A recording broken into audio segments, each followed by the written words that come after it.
Okay, according to the Keynes theory, decreasing taxes and increasing government spending will most likely change consumption.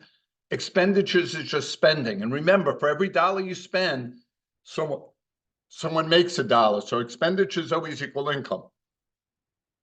And unemployment in which of the following way? All right, we don't even need the Keynes theory here. We haven't taught the Keynes theory, but decreasing taxes. All right, what does that first of all, is that aggregate demand or aggregate supply? Now, unless they tell you it's an excise tax, we are going to assume it's an income tax. So decreasing taxes is going to put more money in consumers' pockets. All right, so therefore consumption will go up, aggregate demand to the right. And increase in government spending, consumption, investment, government spending, net exports are shifters of aggregate demand to the right. So if aggregate demand goes to the right, we know consumption expenditures are going to increase. So A, B, and E are gone. If we also know that real GDP, income, and employment go in the same direction. So if real GDP increases, which is expenditures, then employment increases and unemployment decreases. So therefore, you have an answer that is C, as in Caroline. Now, I graphed this out. So if AD increases there, like I just talked to you about, notice output increases, real GDP increases, employment increases. Why? Because you need more workers because output increased, okay? So if you go back here, expenditures increase, right? Unemployment decrease. C is the answer. Now, have we learned the long run Phillips curve and the short run Phillips curve? No, but I put it there just for a preview because that's coming up later, either later this week or next week. And here is the short run Phillips curve. Notice if price levels go up, I go from the yellow to the red, and unemployment goes down. Okay? All right, so this week, there's redos after school today. Also, if you're on retreat, you can make up the quiz. It'll be in room 108, the detention room. Tuesday, notes due on aggregate demand and fiscal policy. I believe there are a couple of FRQs. Now, with the FRQs, the more you try to do it, the more you struggle, the better it is, because one of the FRQs is a review.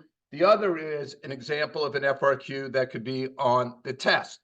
Wednesday, I'm going to review at 7:45 at night for the unit test on Friday. Thursday, I'll review before school for the unit test. All right, the practice test is posted.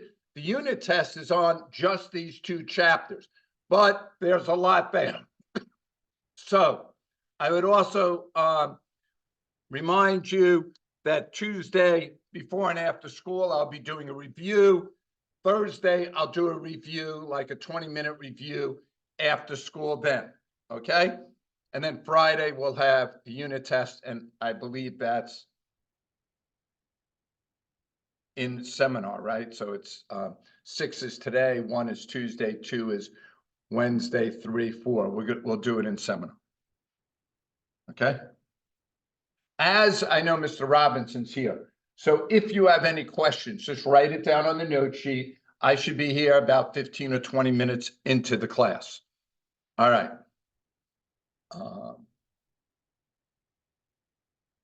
I will do the prayers today. Remember, in the holy presence of God, in the name of the Father, Son, and the Holy Spirit. Dear God, please give us the strength and the focus to continue on for the rest of the school year. Let's try to make each and every day the best we can. Let's remember those who are less fortunate and try to help them or keep them in our prayers as much as possible. St. John the Baptist will say, live Jesus in our hearts. In the name of the Father, Son, and the Holy Spirit. All right, quick review. Demand elasticity. What's on top all the time in the elasticity formula? You guys know it's quantity demand. Here it's quantity demand over percentage change in price. So percentage change in quantity demanded over percentage change in price. Greater than 1, elastic. 1, unit elastic. Less than 1, inelastic. Income elasticity. Again, what's on top? Quantity demand. Percentage change in quantity demanded over percentage change in income. Positive number, normal good. What's a normal good? Income and demand both go in the same direction. Income up, demand to the right. Income down, demand to the left. And then a negative coefficient is an inferior good. That's an inverse relationship, like McDonald's in 2008. Income down in the United States, demand for McDonald's up. And then you got cross price elasticity again. Percentage change quantity demanded of A on top over percentage change of quantity demanded of B, percentage change of price of B on the bottom. Now here, positive number is substitute. What's a substitute? Pepsi and Coke. So here, if the price of Coke goes up, people buy less Coke, so the demand for Pepsi increases. If it's a negative number, it's a complement, like hot dogs and hot dog buns. The price of hot dogs go up, people buy less hot dogs, so therefore the demand for hot dog buns decreases. Okay. Why do wages increase when quantities increase? Well, if there's more output, you need more workers. So if the demand for workers increases, it drives wages up. RAP, resource prices. These are shifters of SRAS. Resource prices. Resource price, anything to do with making the product. The ones they use the most, wages, oil, cost of production. Actions of government, excise tax on businesses. Pay an excise tax could only be on business, and subsidies on businesses. P, productivity, usually revolves around technology. Now, we looked at the drill, the shifters of aggregate demand, consumption, investment, government spending, net exports. Right now, all we know is getting to the long run by shifting the SRAS. Okay?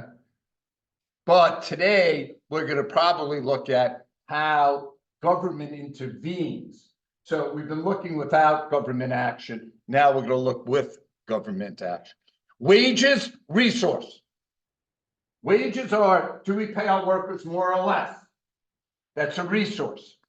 Income is, do you make more or less money? Now, sometimes it's confusing, but wages could go up in the United States and unemployment could increase. So therefore, income would be down. So wages shifts short-run aggregate supply. Income shifts aggregate demand. More income, we have more money to spend. Short run, sticky or fixed wages and resources. Why? Because we have contracts. Long run, flexible. Why? Contracts expire. We negotiate. Okay, we bargain. If the demand for workers is up, we're going to bargain for higher wages. If the demand for workers is down, we're going to end up bargaining for lower wages because people don't need us. I talked about sticky wages in the short run, and the LRAS curve is the same shifters as production possibilities. And what are those shifters? They are change in quantity or quality of resources, change in technology, capital stock, which occurs from business investment, and last but not least, change in human resources. All right, so today we'll discuss whether government should get involved in the economy, classical versus Keynes approach, contractionary versus expansionary policy. Okay. Poor kid during a recession needs a job. All right. So far we've talked about how do you get back? So if you're in a recessionary gap, we've waited for, contracts to expire, then demand for workers decrease, wages decrease, finally you get shipped to the long run. The only problem with that is that could take forever. And so when you're in a recession, like you could wait to get from the short to the long run, but it might take 10 or 12 years. So you could use some government involvement, and that's what we'll talk about today. Now, the classical approach to economics is there is only an aggregate supply curve, but it's perfectly inelastic, okay? So therefore, the classical approach is in a recession, aggregate demand goes down. People are buying less, all right? But here's what happens. That price levels are down, that'll fix itself because these lower price levels now give consumers an incentive to buy at bargain prices, okay? Now, classical, no government involvement. All right, so you want to remember the keys for classical: no government involvement and a perfectly inelastic aggregate supply curve. And this is kind of what Hoover thought about in the 1929 Great Depression. That eventually, if we could just, and he called rugged individualism, if we could just hold out, the economy will fix itself. Well, history will tell you that people expect more from our presidents, okay? The long run is a misleading guide to current affairs. In the long run, we'll all be dead. So Keynes came up with we can't wait for the long run. People are hurting too badly, okay? So Keynes has a different theory. His theory is that here is how the aggregate supply curve is shifted. And notice here, when aggregate demand goes left in a recession, price levels don't go down. Because Keynes thought that wages and resources and prices tend to be sticky. So notice we didn't have deflation there. We just had aggregate demand. So now Keynes is saying there's no incentive for consumers to buy more, okay? So he thought government had to act. And even if, a lot of the classicals would say, if government acts, and then we're going to get inflation. But Keynes said, look, if AD shifts to the right, the only time you're going to get inflation is really when you get back to potential output and full employment, when you only have frictional and structural unemployment. Okay, so when you finally are getting out of the recession and you get there, you get higher price levels, but you have everyone back working and you have a healthy economy. All right. And now here are the three ranges. The Keynes range is the perfectly elastic. The intermediate range is where it's curving up a little. And then the classical is like the long run aggregate supply curve we've been used to, the perfectly inelastic part of the curve. Okay. And really, till you get to the classical range, you get a little inflation in that intermediate range, but not a lot. You really don't get big inflation until you're past full employment. Okay. Now, here is a recessionary gap. Keynes says that government's job in a recession is to fix it by shifting aggregate demand. And the two tools he was big on is increased government spending. We know government spending shifts AD to the right, and decreasing taxes. We know decreasing taxes gives people more money to spend, consumption up, AD to the right. So there is no kind of new learning as far as shifting the aggregate demand curve. There's your recessionary gap, and I just showed it to you in another way. So here is how Keynes would say to fix it, right? He would say lower taxes, AD shifts right, and we're back to the long run. We started out in a recession, and we got back to the long run. Now, you got to be very careful test-wise to see, are they saying no government involvement? Then we're getting back to the long run the way we did before today. We're making less output. We need less workers. The demand for workers decreases. Wages are down. Shift to the right. Okay. However, if they say government, what could government do? What fiscal policy? AD shifts AD to the right, lower taxes, increase government spending. All right, which of the following is a basic tenet of classical economic analysis? I'll give you a minute.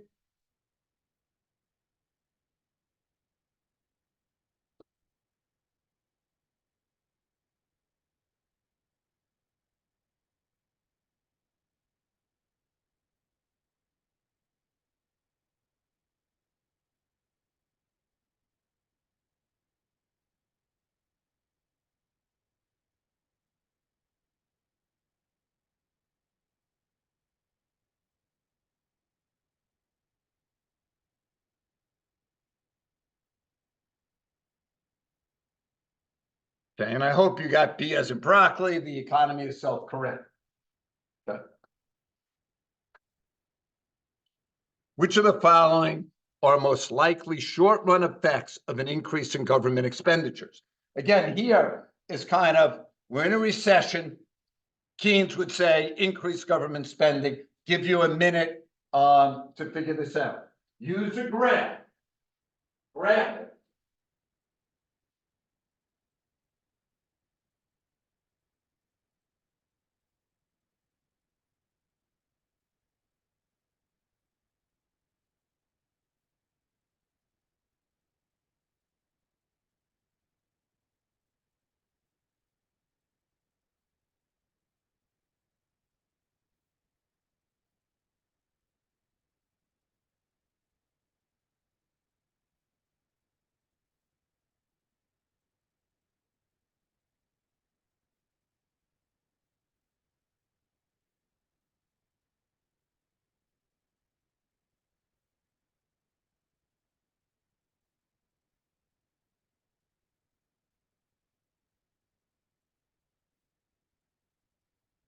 Okay. An increase in government spending is going to shift AD to the right. Now, I started out not in a recession here, but it doesn't matter. You're going to get an increase in price level, an increase in real GDP. Remember, we said if real GDP increases, employment increases. All right. So I'm going to go back there. If employment increases, unemployment decreases. Price levels went up. We said an increase in price levels and an increase in real GDP. All right, so it's C. So all you have to do is government spending. I'm going to graph it. All right, price levels up, real GDP increased. We know real GDP, employment, and income all go in the same direction. So unemployment had to decrease.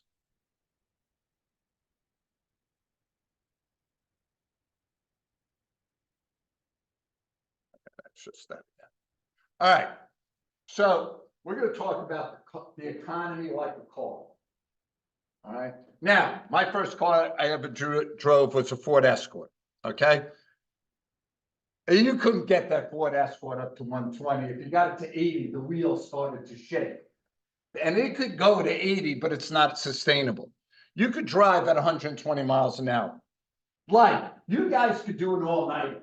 You might be able to do 2 all-nighters in a row, but you can't do a week of all-nighters. It's just not sustainable. So when the economy is overheated, which is in an inflationary gap, you got to pump the brakes and slow it down. Okay. Now, if you drive on the side streets like me at 20 miles an hour, where everybody's honking, that's not good either. All right. That's what Keynes would say. You got to speed it up.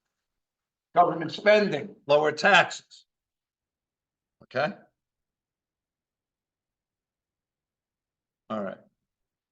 Now, consumption is the most important. Like what drives aggregate demand? Consumption mainly and business investment. Okay. So consumers will spend a certain amount no matter what. This is called autonomous. Like you have to buy food, you have to have clothes. That's autonomous consumption.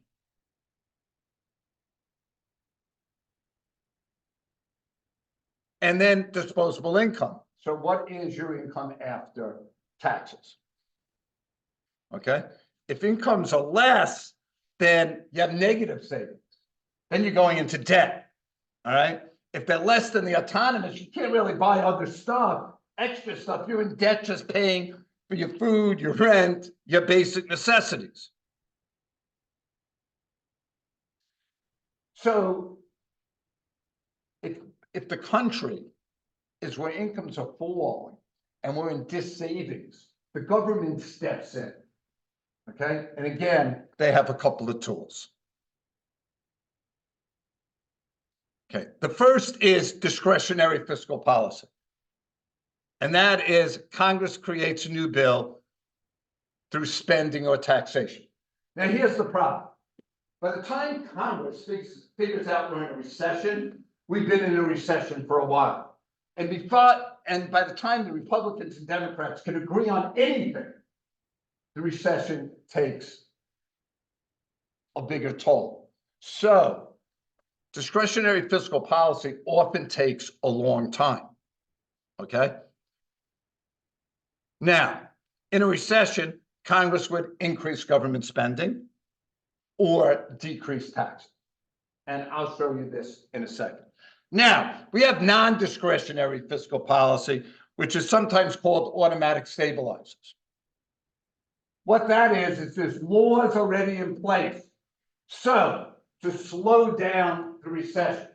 So we have unemployment. If people are losing their jobs, they could get unemployment, so they still have some money, and that helps consumption.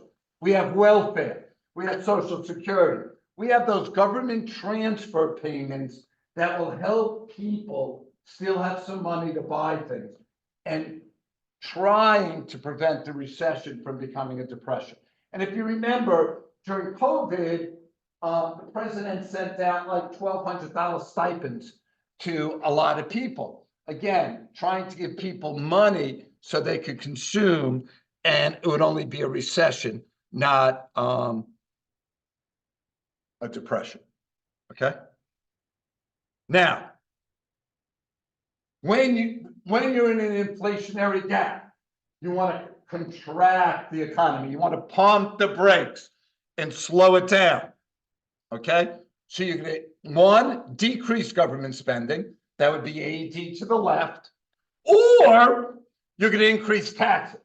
Now, increasing taxes is never politically, like people don't like their taxes going up. So increasing taxes is a political nightmare. Okay. But if you increase taxes, disposable income decreases. Or if the economy is running wild and you're going at 130 miles an hour, you might do them both. Now, if you're in a recession, you need to put the pedal to the metal. That's increasing government spending, AD to the right, or decreasing taxes, which gives people more money in their pocket, and therefore their consumption will go up, AD to the right. Now, none of this, again, is new learning. You know government spending AD right, decrease government spending AD left. You know taxes up, AD left, taxes down, more disposable income, AD right. The only thing now is government's using these tools to either fix an inflationary gap where we're going to pump the brakes, less government spending, higher taxes, or to recover from a recession where we're going to put some gas to the engine, lower taxes, increase government spending. Okay. So what fiscal policy would work below? What type of gap? I'll give you a minute to think about.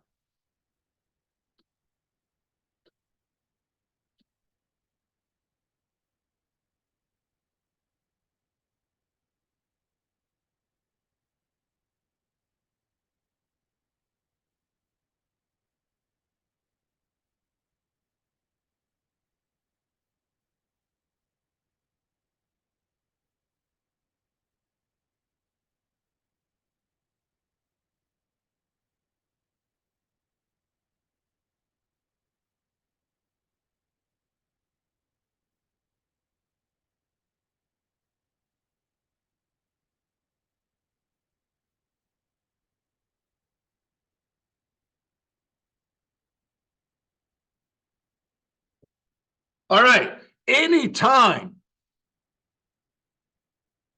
the actual, which is Y1, the actual economy is to the right of potential output, which is YF, we have an inflationary gap. We need to pump the brakes. So inflationary or expansionary gap is the type of gap. The fiscal policy, decrease government spending or increase taxes or both.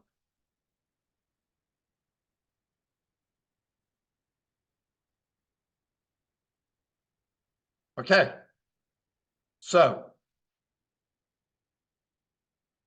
I'm going to give you a minute, answer those questions. I'll be back in a minute.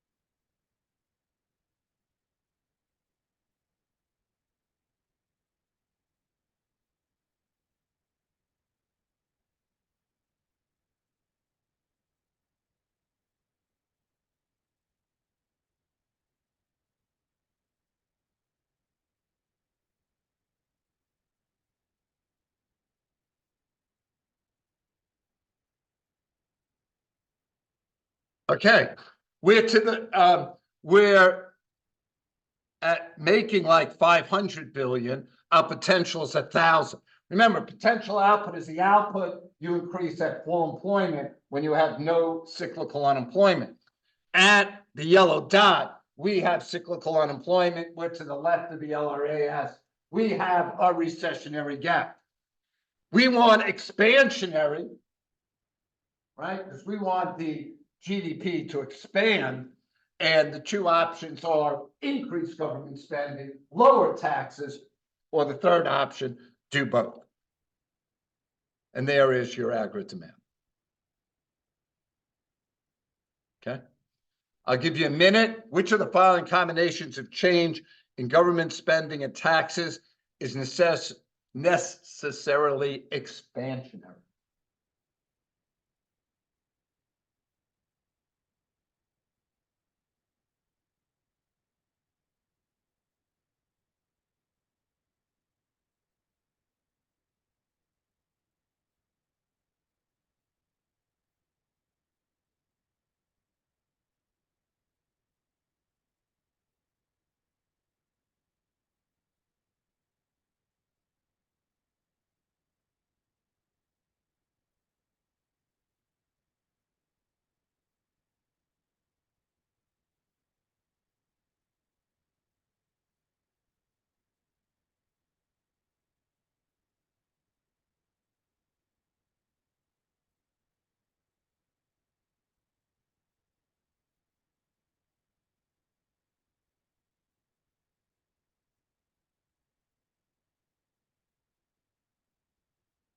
Okay.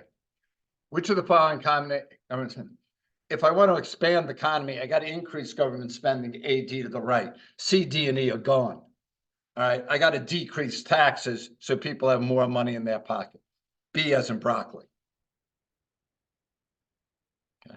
All right, last question for the day. With an upward sloping short-run aggregate supply curve, an increase in government expenditures will most likely, give you a minute.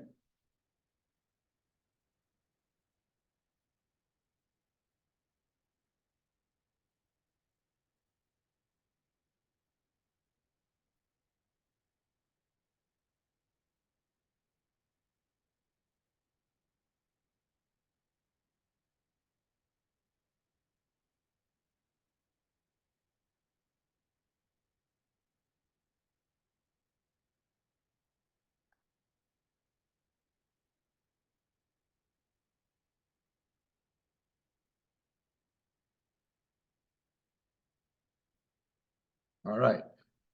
An upward sloping supply curve, an increase in government expenditures, government spending, consumption investment that exports government spending, shifters of aggregate demand, increase is going to shift AD right. So I'm going to get C as in Caroline, and there's my graph of AD right showing that it is increase in real GDP.